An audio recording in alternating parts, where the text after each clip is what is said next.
Orthodontics combined with orthognathic surgery allows for the correction of dentofacial deformities that cannot be treated with orthodontics alone.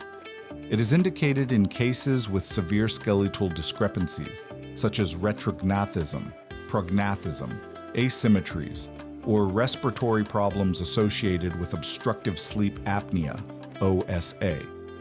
The goal is not only functional, but also aesthetic, to restore facial harmony, improve occlusion, and optimize the health of the stomatognathic system.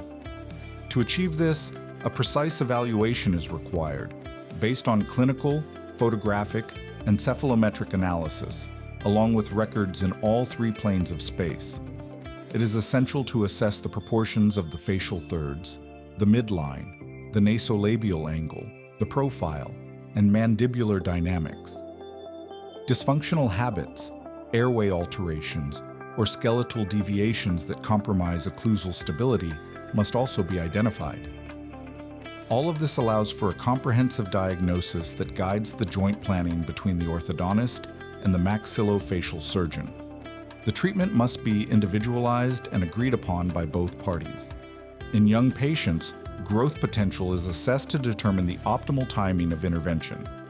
In adults, the intervention focuses on re-establishing stable maxillomandibular relationships. Taking records in centric relation, using deprogramming splints, and virtual simulation are key to predicting outcomes and reducing the risk of relapse.